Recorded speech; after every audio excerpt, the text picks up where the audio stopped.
So welcome to Foundations of Java. This is our 5th class, and it's the second to last class. So what we're going to be covering today is formatted printing. We're going to be adding on to last week's lesson, but also kind of reintroducing topics from last week too. So remember flags? Whenever we do formatted printing, we have these things called flags, which we put in these quotation marks, and they stand for like different variables that you're going to put in that are going to be formatted. So we have %s for strings, we have %d for integer values, ints, and we have %f for floating points, decimals. Remember that all of these have to be the % sign, which is the shift 5, and this s, d, and f all have to be lowercase. So let's take a look at an example, right? We have %5.2f. So we have the percent and we have an f. That automatically tells us that, okay, this is a flag for a double, right? And we have a 5 here. So 5 would be the total width of the field we're going to be using, including the decimal points. So if we look down here, we have 7 boxes, right? I just put 7 boxes. Now, if we want to format something, right, and we put a 5 here, that would mean what we need from left to right is 5 of these boxes. So that's highlighted in the light blue. So 1, 2, 3, 4, 5. And I also mentioned that the decimal point or a dot is included in one of these boxes. So when you are doing anything like this, the dot has to take its own box. And 2 is right after a dot here. So 2 will be the number of digits to the right of the decimal point, and you would round it as needed. But here's the thing, we want to fill up 5 spaces, but we have space for 2 decimal places, right? But we can't possibly fit the other decimal place here because that's outside of our width for the field. So you would chop that off and we would just go with 1 decimal place. And here's one important thing to note. This one just happens to fit in all 5 and even has a little extra. But if, for say, the field was 5 and the number we had was just 1, the 1 wouldn't be here on the leftmost box. It would be on the rightmost box. So if we look at this, another example, we have %O5D. So %D, we're talking about ints. Ints have no decimal places, they're just simply integers. And here we have the 5 again, but it's preceded by a 0. So the leading 0, what it basically does is it causes all the remaining spaces to fill up with zeros. So as I mentioned before, if we're using 123 as an example, right, this would align to the right side of it. And every other box, instead of just being empty, an empty space, for example, it would be filled with a 0. So it will look like that. Taking a look at this example, %-5D. Once again, we're going to use 123 as our integer example. And this negative sign causes left alignment. And right alignment is the default, but if we add the negative here, it will align to the left. And if you wanted it to fill up with zeros as well, we do -0, 5D. That's all we have for our examples, but let's look at it a bit more in an actual piece of code. So let's say I'm going to declare a variable. We'll make it an int, and let's make it a double, and we're just going to call it num for number. Give it a bunch of random digits. And remember how last time when we did money, we were like, we want our money to be like money is, right? We want it to stop after the penny. So we don't want anything past the hundreds place. Anything more would just be excessive, and that's not how money works. So let's say we wanted to turn this into a certain number of dollars. So then we would do for our formatted printing, remember instead of system.out.println, instead we get rid of the ln and we replace it by an f for formatting. So then in these quotation marks, we would put our flag. So %, because it's a double F, and let's say how many, we want the width of the field to be? Well, that's kind of unnecessary here. We can do it, but if we don't want to set a specific number of boxes, we could just leave that part blank. So if I just said %F, it would just like output me the number as it is, since we haven't really done anything to format it, even though it is in the flag and formatting form. But what we do want is we want to chop off some of the decimal places. So the best way to do that would be with the dot and the number 2, which would signalize two numbers after the decimal place. So then we have %.2f, and then we would use a comma. Commas are used to separate your quotations from your variables. In concatenation, it's plus, but in this case, it isn't concatenation, so we use the comma. So I would just put my variable, set that as is, and we'll run the code. And yeah, so this would be the number of dollars my num is in, right? We don't have anything else of this. Once we format it, it's just gone. So what if this 3 instead wasn't a 3? Because what, does it round down, does it round up, or does it just chop it off? Right, you see, that is a good question to ask. So if we change this to 9, and then we run it, you guys can make your predictions now. Like, do you think it will print out 0.13 or still 0.12? 0.13.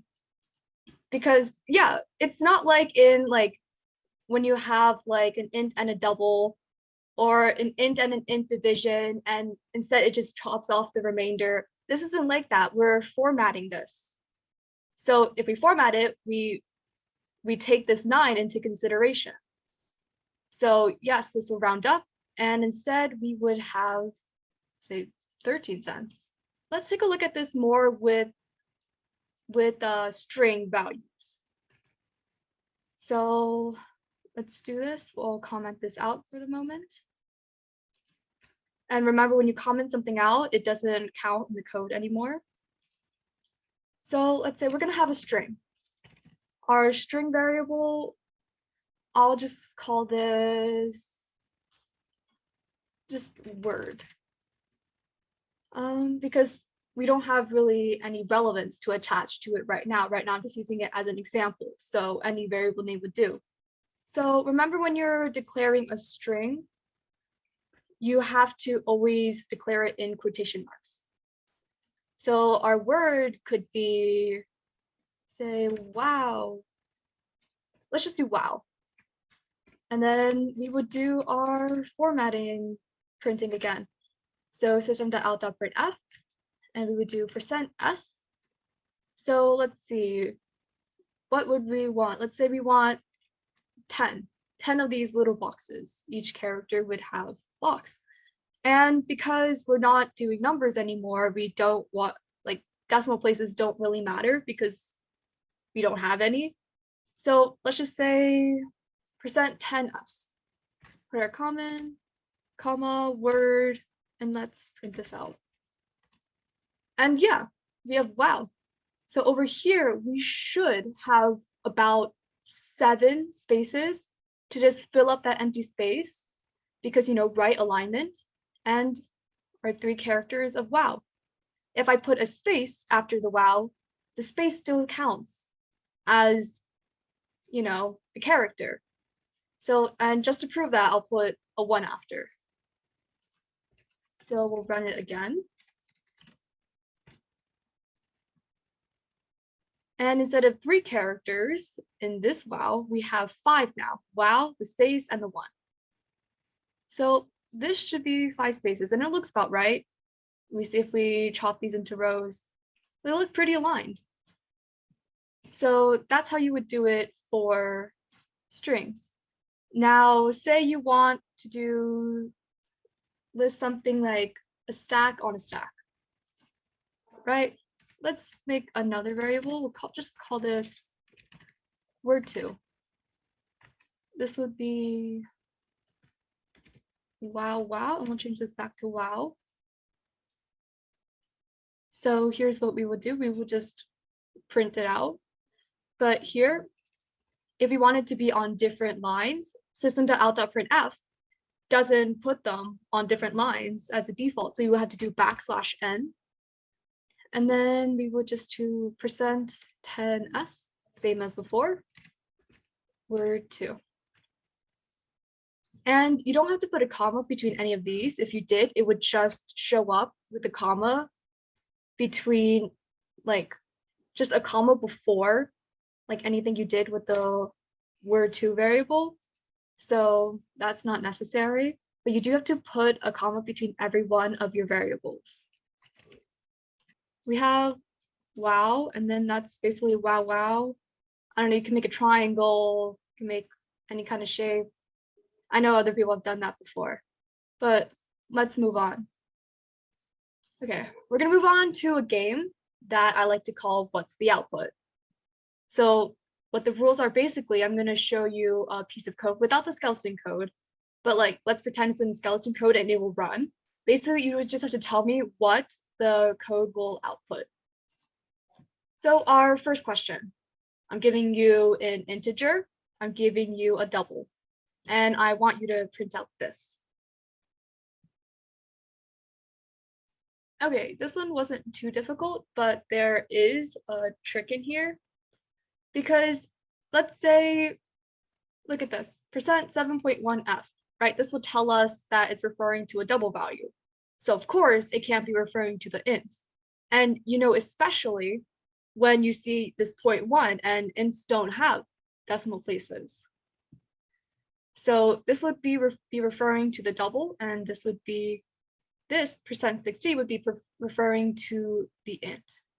And another way to figure that out would just be the f and the I here in that specific order. So the order it is in from left to right would be basically what it matches up with. So f matches up with this, I matches up with that. So here I have my boxes, right? So %7.1. So 7 boxes, 1 decimal place, and right alignment. So there we go. And the next one, we have 6 boxes, and we just put our numbers in. Okay, moving on to the next one. Give this one a try. Type the answer in the chat when you guys are done. Okay, so for this question, the concept might be a bit new as well. We just have one variable, it's a double. It corresponds to the f here. So here, since it starts out with the 6, it would have 6 spaces, right? We would allocate 6 spaces for our first variable. And we want 1 decimal place at the end, and this one does round to 7, but we don't just cut off the points and the 0. Instead, it should be 3 spaces, and then be 7.0. And then afterwards, right after we have home, and you might be thinking, well, our flag ends at F. So anything after the F is not part of our flag. That signalizes the end of the flag, and you should remember that it starts with the %, ends with the S, the D, or the F. This case is the F. And there is no space between that, so we don't have to add a space. So basically what it's telling us to do is for these 6 spaces, we replaced it with a double, and for the next, it'll just be home.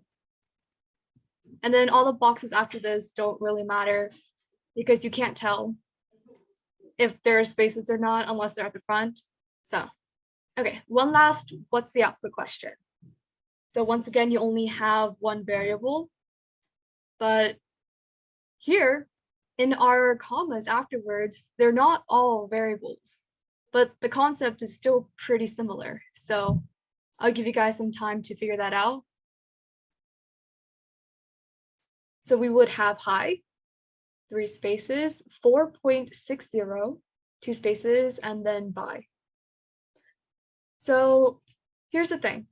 Whenever you're trying to do these things with formatted printing, well, the same way you can replace variables with like the actual thing they represent, well, the actual thing they represent can also take the place of variables. You don't always need to write a variable for every single value.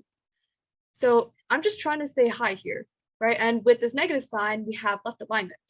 So that would be on the left. Now here, I did mention something before where if you had like anything like this, and depending on where you are, you could round it up, but we want two decimal places here. So we would just say chop off the 8 and the 7, but the only thing with an 8 would have to round up. So then the 59 would have to round up to 60. And where you round it up depends on how many decimal places it wants. So let's say if I wanted 3 decimal places, I would look here, 4.598, and then I wouldn't want the 7, but the 7 would cause it to round up, so I would have 599. But for this case, instead, it would just be 4.60, and we have the 2 boxes here, and by. Okay, so formatted loops. We can use formatted loops for a lot of things, including making tables. And tables are a great way to look at all your information all in one go. So yeah, it's pretty much a system to out of printf, but over and over, and you just put it in your loop, so it loops it for you. So I've introduced this casually, saying that, oh yeah, if we put a \n, then whatever it is will go on to the next line. And remember \n, and the same thing with \t, it has to be within the quotation marks. So remember \n, whatever we print out will be printed on the next line. It's similar to pressing enter, but in this case, we just have \n. Remember the backslash, I mean, it is a bit difficult to find. It's right next to the right bracket on your keyboard. And \t, what T stands for is tab. So it's like if you press the tab, you will be indented a certain number. So basically what this does is this stimulates the indentation. Before we go on, we are going to move on to our projects. And you will be making a table in your project today, but before that, what we're going to do is we're going to kind of improve or upgrade on past projects.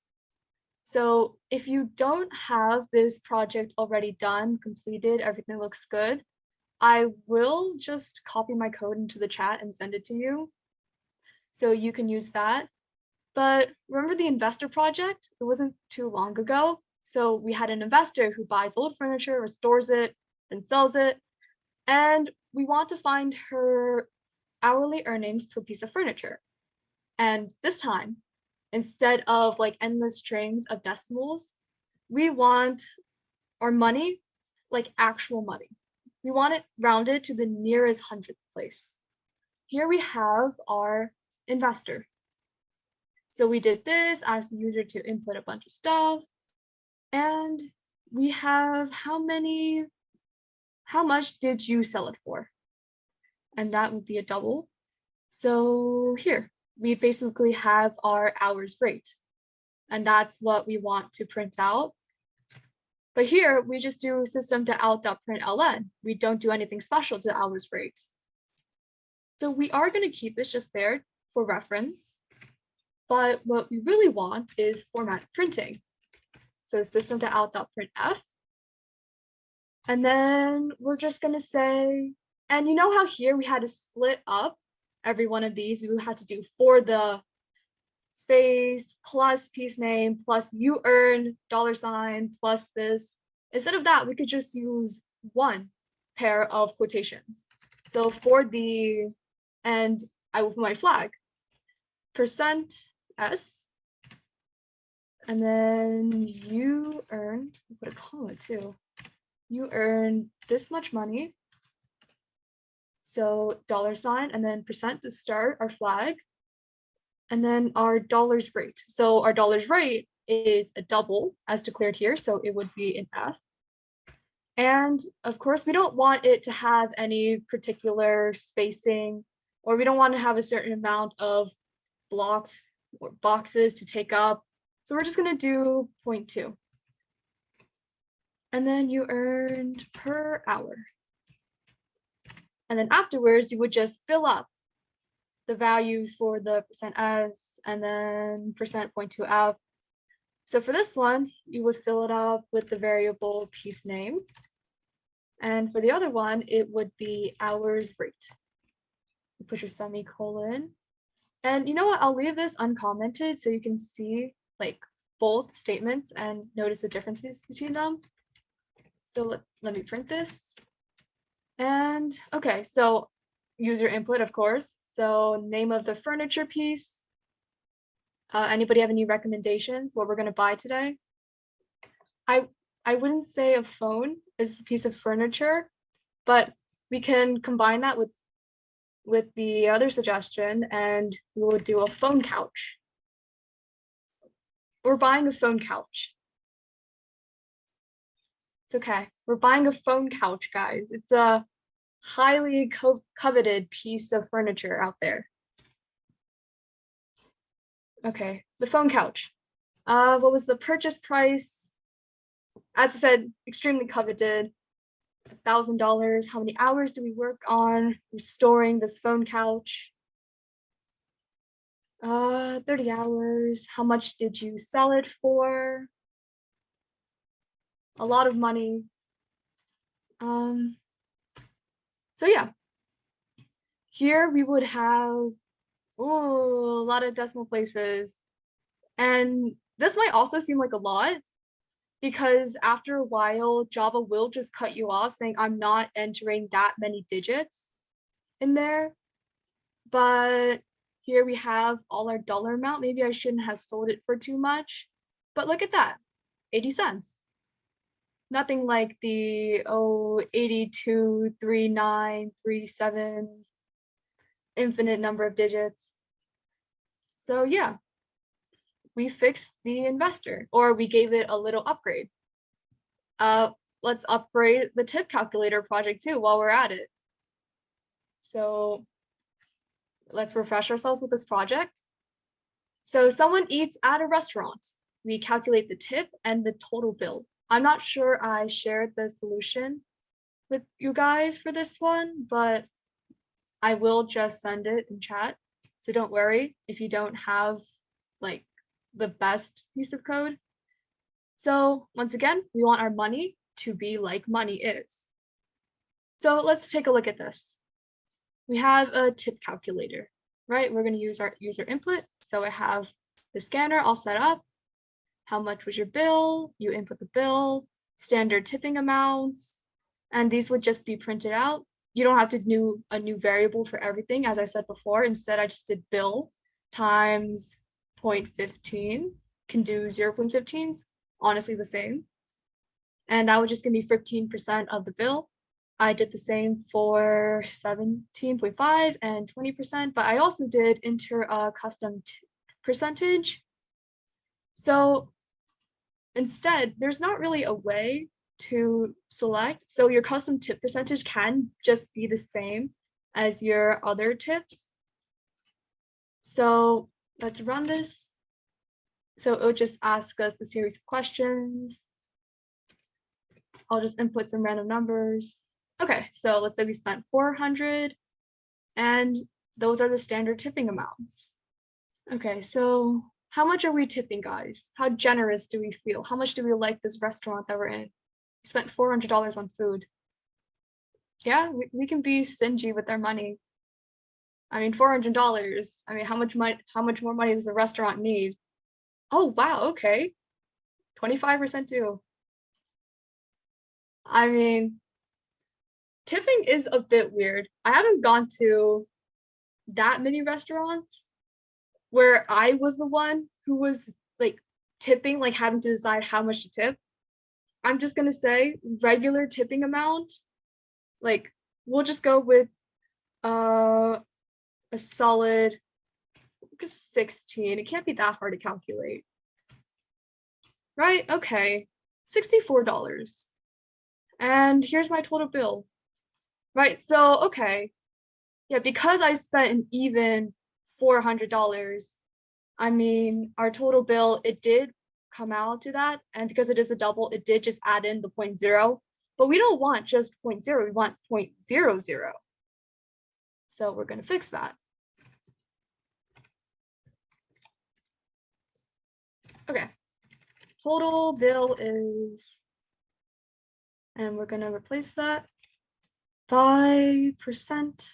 It's a double, so same thing as before, comma, and I didn't make a variable for the bill plus the custom tip amount. I just simply put it in parentheses and named it as the raw value. So we're just gonna copy paste that over.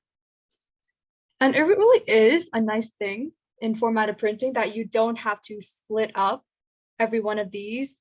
And like the plus signs can get a bit overwhelming, but running this again, I'll be sure to choose numbers that are a bit less friendly so that we can get, like, make sure we get that point, whatever. Okay, we're gonna spend less money. Oh, right, we can also fix our standard billing amounts because we do print those out as well. I totally forgot about that. So replace these with %F and we change the format a little bit. So %2F, replace the plus by a comma. Do the same thing for the rest of these. Oh, I'm missing one here. %2F.